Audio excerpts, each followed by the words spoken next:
Hey there, guys, I'm back with another podcast, and today's podcast will be about something which we are going to do newly in this channel.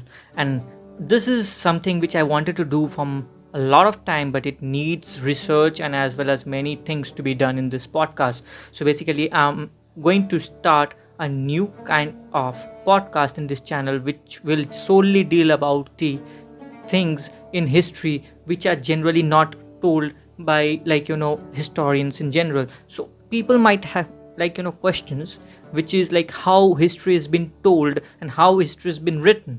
So these are the things which we are going to discuss into this channel. So please be here and subscribe to the channel and give it a like if you like. So, and without any further ado, we are going to dive in the annals and writings of history and how is it done. Here we go. So today we are going to discuss about something in history which you can tell being the instrument of writing history. History is not something which you kind of write just by what you think. It's not something which we do in that way. Basically, we write the annals and rudiments of history by two techniques. These two techniques are generally used by historians in general. Me being a history student, I have had to study about this. So it generally uses two kinds of things. One is the literary sources, so and the another is archaeological sources. But let's discuss something about the literary sources. What are the literary sources and why do historians use this? So basically, to understand literary sources, this is something which are written records of the contemporary age of that civilization, or basically these are the things which were recorded by the historians, or the writers of that civilization during the time of that culture. So these are the things which historians used to use, not just for again there is something a debate of how to use it, because basically there are two type of literary sources. One is the source which is written from nobody's standpoint but a general perspective. So this kind of literary sources are more reliable to write history rather than the any standpoint kind of history which is written or dedicated to some kind of kings or queens of that time. So basically it will be more biased rather than this kind of history which is nominally unbiased, and it's a third point of perspective. So in ancient India, historians nowadays take the records of the Vedic literature, which dates back to near about as Infor said is 1500 BC, when the Rig Veda is wrote. It was wrote in during that time, and after that the history of Vedic time, it's based on this kind of things basically, and more or less is unbiased, because this kind of things which been written in the Vedic period are generally religious text or the philosophical text, about how in today's day we use it to basically as a standpoint of studying history. So basically these are not biased. Why? Because these are generally stating the day-to-day norms of the society as well as some of the religious things of that society, whether being something or praising somebody. So these are generally the Rig Veda in itself, and there are four Veds which we use in that point of time. So the Rig Veda, the Yajur Veda, the Sham Veda, and the Atharva Veda. But these are the books which we generally use to write history. Whereas if we can talk about the ancient Egyptians, people generally talk about this kind of Egyptian hieroglyphs and everything, which is very fascinating to itself to see about, because this kind of things not generally we used to use in the ancient Indian culture. these hieroglyphs are generally a pictorial description of something, or some rites, or some day-to-day life things, or the again or the, like, the recordings of the history of the king or queens of that era. So basically, this hieroglyphs is the type of literary sources which we get to write the ancient Egyptian, because I'm talking about this kind of ancient text because this is the most challenging thing to write, because contemporary text or the contemporary history which we write right now, read and write, or the modern, is very easily available. You can just go, and there are thousands of things available to basically write this kind of things. But the main challenging point of writing history is the ancient things, because ancient things are very, very old, and basically they are not really viable to use. So how do historians write this kind of history? So in the ancient Egypt, we used, like, the people of ancient Egypt used to use hieroglyphs. So how do we know about the hieroglyphs, and how do this hieroglyphs had been deciphered? So the commissioned in Memphis, Egypt, during near about 196 BC. It was commissioned during the Ptolemaic dynasty. And Ptolemaic dynasty, to whom you don't know about the Ptolemaic dynasty, it's about the ancient Greek dynasties in Egypt. Basically, these are the Ptolemaic and other. These are very later kind of, like, dynasties which generally had a Greek pharaoh or something of some, or not generally Greek, but indirect appointed Greek kings and queens on the pharaoh position.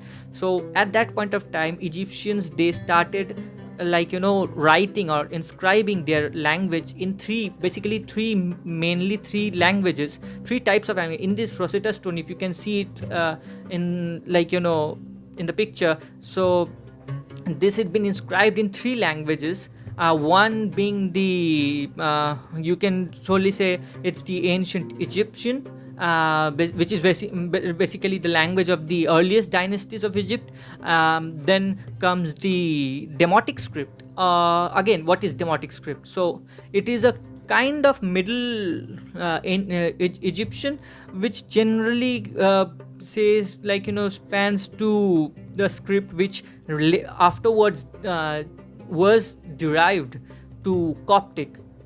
These are the language. Coptic is still being it's not still being used, but it was used in Ethiopia too. So these are the and then these are the languages which were used. The first was being ancient Egyptian, then the Demotic script, which is also, you can say, is a hieratic form of script which is used in there. So you get two, and the third one was ancient Greek, and that was the game changer for us, because ancient Greek is somewhat intelligible to even today. We know this kind of we know this kind of basically language sources, because we have the literature of ancient Greece, and the scholars which wrote heavily on ancient Greek. So this was a game changer, and this is how the people of ancient Egyptians were understood by the Egyptologists very easily. So this goes for the Egyptian civilization, whereas in the ancient Mesopotamia, it's kind of it's even more ancient than the writing script is known as cuneiform. It's a type of writings which they used to use, which used to be inscribed on the tablets or the clay tablets, if you can see on a clay tablets, and it was known as cuneiform, of type of writing. But the language they used to use is Amorite.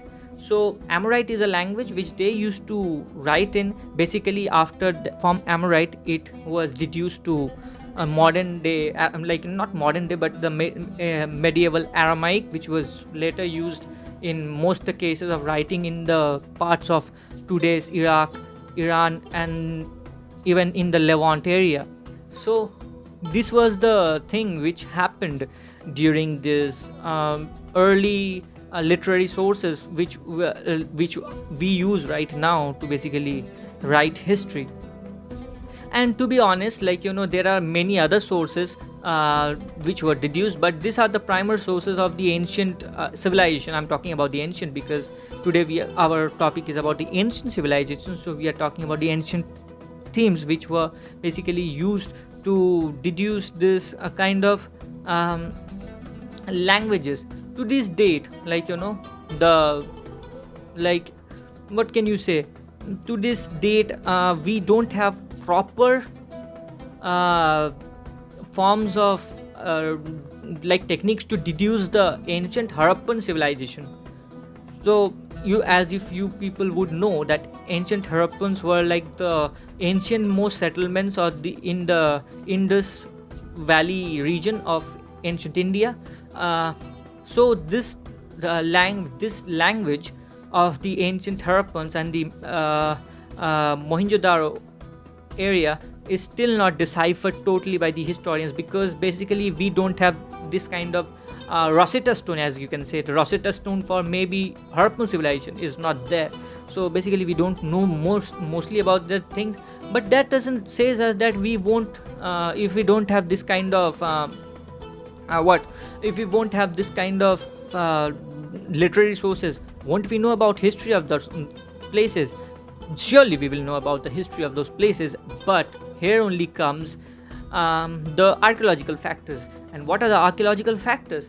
Mainly archaeological factors can be deduced into four primal things. One being the coins, coins which we used now also as a currency. So one being coins, second being the inscriptions which we find around the places, third being the monuments, and which is very famous, you can say, monuments which are very famous, like Taj Mahal of India, but it is more about contemporary, medieval to modern history, rather than I am talking about the ancient one, which you can actually find in India. As well as the fourth being the foreign accounts. Foreign accounts are generally not so correct.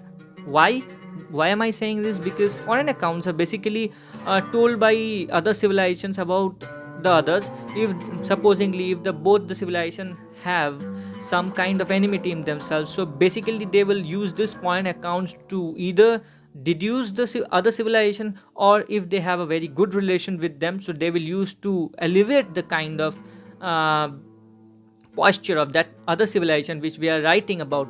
So basically these are more or less biased in their nature. So foreign accounts also comes into archaeological factors.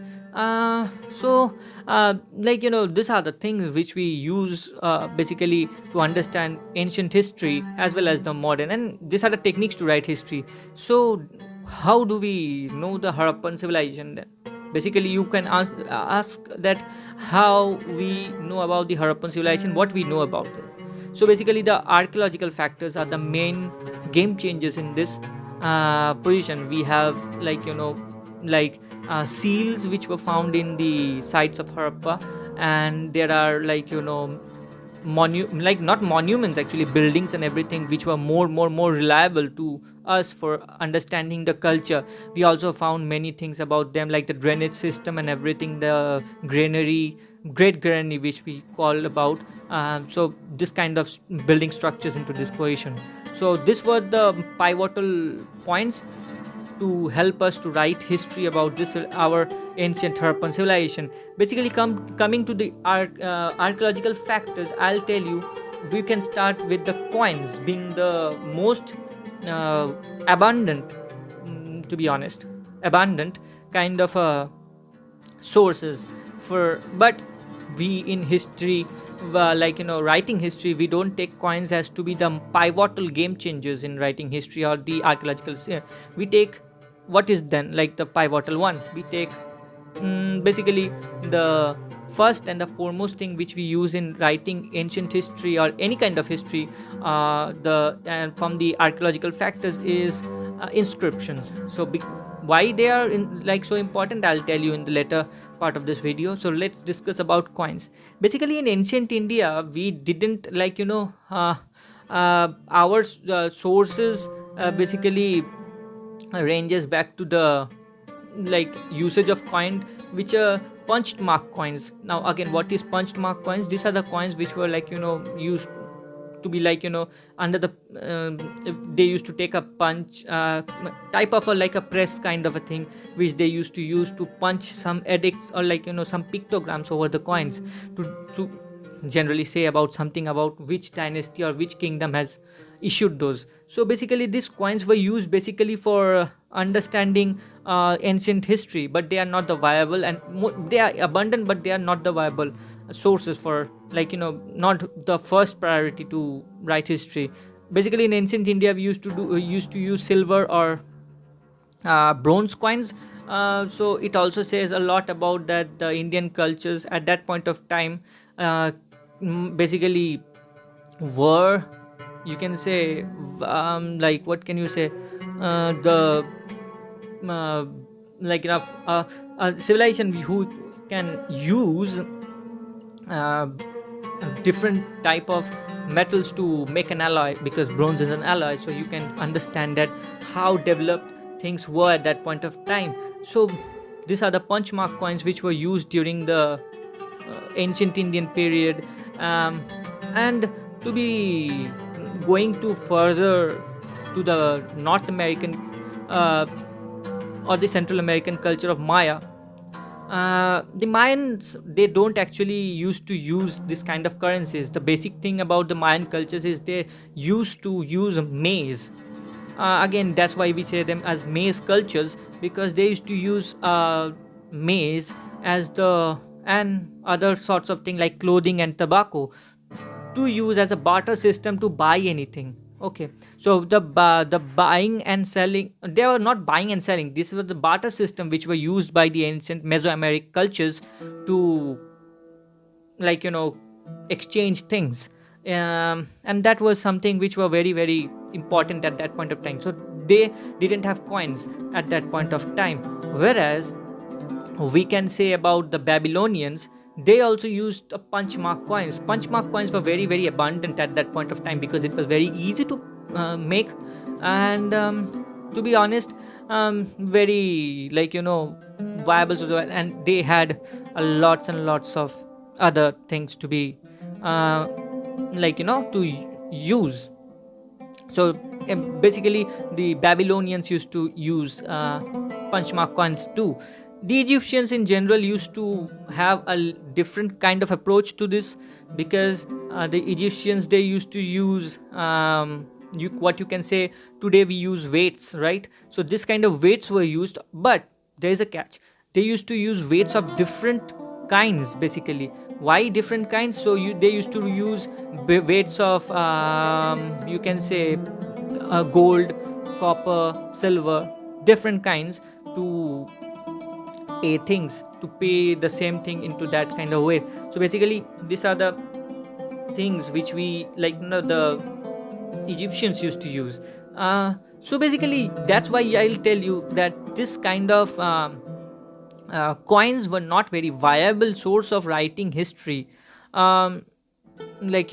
because they are not at that point of time. In the ancient time, many people, it didn't even used to use this kind of things to basically. You can nowadays go to Israel and still see shekels being used. Shekels are actually the oldest coins which were said to be 5,000 years old and been used in Mesopotamia and Sumeria at that point of time, and parts of Babylon, which is a kind of thing they used to use at that point of time. So shekel being one of the oldest coins there. But coming back to the point of inscriptions, why they are so important. Inscriptions are important because they tell a lot about the cultures in which they were written or made.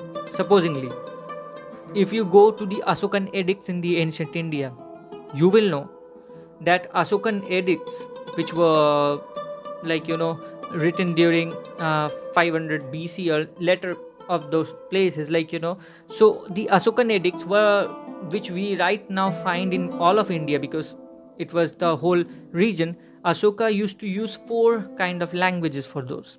What are the languages? Asoka generally, King Asok used Aramaic and Greek.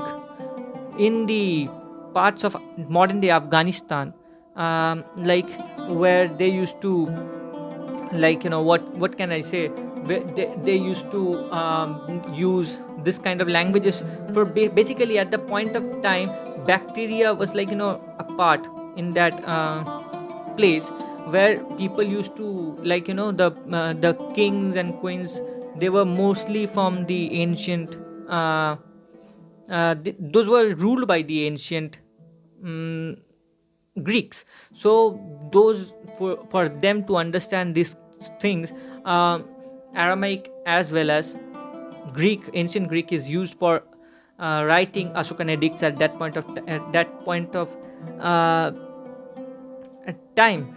Basically, you can say the edicts were written in rock surfaces. That is the thing.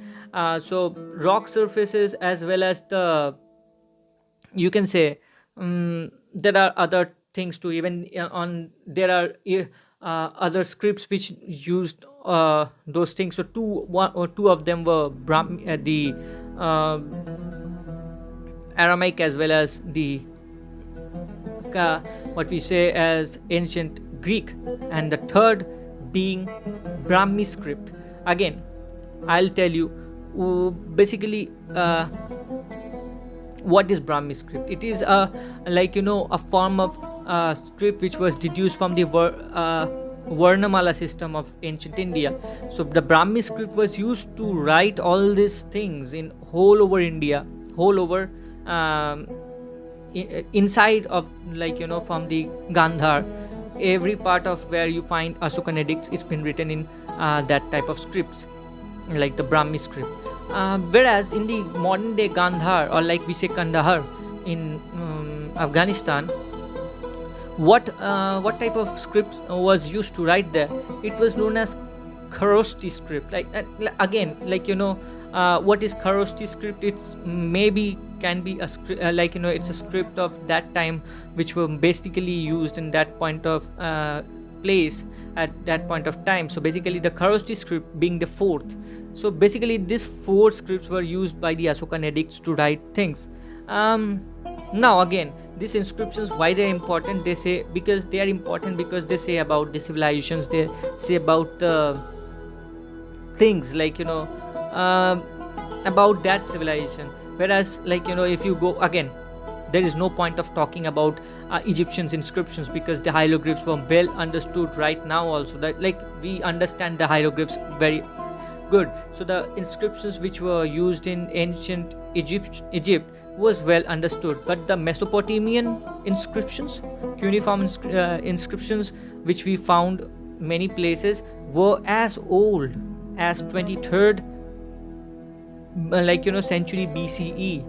So basically the inscriptions which we found was as early as 23rd century BCE.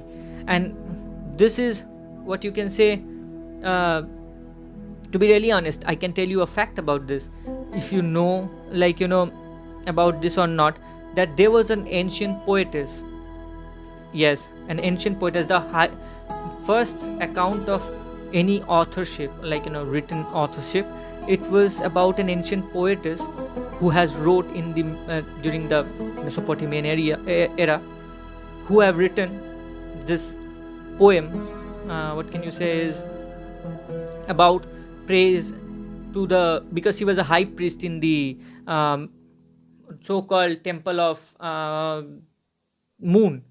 So her name was Enhuadunan. So if her name, if I correct it, if I correctly pronounce it, please tell me if it is so. So the priestess Enadunan was was the first kind of poetess in itself. So here we can also see how inscriptions helps us to understand many of those cultures. She was actually the daughter of the Sargon of Akkad. Nowadays, you can say in modern day, it is basically it is situated in modern day Levant, that part of Jordan and Israel and this kind of thing. So she was the daughter of, and this king who is known to be the, what you can say, is the earliest, um, earliest poetess, to be very honest. Then we go to the Mayans, and you understand, the Mayans were very, very, well, what you can say, in writing they were very advanced in that time, because they used to use Mayan glyphs. Maya glyphs are different. First let me tell you that Maya glyphs are very different than hieroglyphs. They use logograms, right? So basically it is very different than uh, Egyptian hieroglyphs. So don't use that. They are mainly very, what you can say, is they are very uh, similar to Japanese style of writing. So you can say that the Mayans, had this kind of Maya glyphs, which were more, you can say to be, very oriented towards the Japanese style of writing. Again, coming back to the other sources, the monuments, to be honest.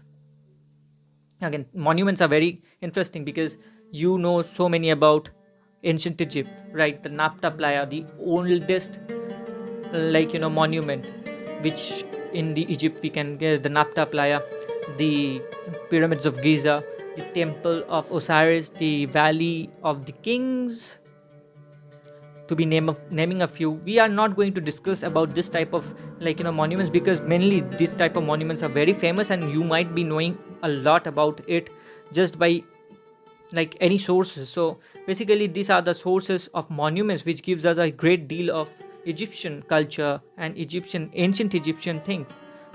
And coming back to India, to be honest, we have Ajanta and Ellora caves. Ajanta Ellora caves, which are the ancient form of viharas, you can vihar, and you can say chaityas. These are the type of things where people used to rest at that point of in the cave ages. So people used to travel and they used to rest at this point of places. Whereas you going back to the ancient Mayans, you can find the very great Chichen Itza. So Chichen Itza is one of the most prominent Mesoamerican monument, which is nowadays it's in Mexico. So you can go and see. It's a type of a ziggurat. A temple mount where you can the ancient Mayans used to, I don't know, maybe used to worship gods and do sacrifices. Basically less is known about the Aztecs and the the Mesoamericans. So basically these are the things. Whereas going back to the Babylonian, Babylonians, they were very, very written about in the ancient world. Whereas their positions of the Babylonian Great Garden and the Lions of Babylon, as well as the Hanging Garden of Babylon. What is this Hanging Garden of Babylon? Again, this is this kind of be a myth, because no perfect situations of this place had been deciphered by the historians. So Hanging Garden of Babylon still is a legend, but we can talk about it. It was built by Nebuchadnezzar too for her Median wife, who was very in love with this her wife, and he made this as told in the Greek scholars who wrote it about Strabo, and something like Quintus Curtius Rufus. They have mentioned this sources about saying that there was a Hanging Garden of Babylon, and if it actually existed, it was made during near about 652 to 605 BC, if I say so. So basically this was the time which were the Hanging Gardens of Babylon were made, and it was said to be the, what you can say, the romantic and the ideal prospect of the Eastern Gardens. If you can think about Eastern at that point of time, they used to think Eastern is basically starting from Iran and Iraq. So these are the things which we can know about the monuments of that time, and we can write history about it. But basically these are the hanging iron of Babylon is more of a legend than history. Coming back to the foreign accounts, which we don't really have so much about in the ancient history, because again, foreign accounts is biased generally. You can see this ancient Garden of Babylon, I don't know even if it existed or not, but have been written in the Greek sources. So basically it is saying being biased about some culture. So the mostly what we can say about the in foreign accounts are mostly biased and things. So basically there is no point in discussion of this, discussion of the foreign accounts. Basically we don't have that kind of dating back to the writings of ancient Greece about India. It's there, but still it's mostly written in Greek, and it was mostly surmounting about the Greeks. And the coming second, as it is used as a second account, not the first account to use as to writing history, because it could be biased. So foreign accounts it's a major no for writing and history in the thing. So you can see the 4 other things. So basically these are the things which we use for writing history, as well as writing what you can say is generally writing many documents of history and how it is written. So in today's podcast we have discussed all these things of writing, how historians approach to write a history. So if you kind of liked this podcast, please go and write in the comments below, and I'll be more happy to go in some points, and what points you want to have a video in, I'll be discussing in the history points too in this podcast. About other podcasts which will come in the history portion about other things. So basically today we discussed about how to write history unbiased, not from any standpoint. If you liked it, please give it a like and subscribe, and please go and ring the bell on the channel so you don't miss any of those things coming after this. So this is the Rob signing off from Rob TV. If you liked it, like is the thing, it helps with the algorithm. So I'll be signing off from this podcast. Meet you in another podcast like this, and please stay healthy. Corona hasn't gone yet, so take care of yourself. Thank you.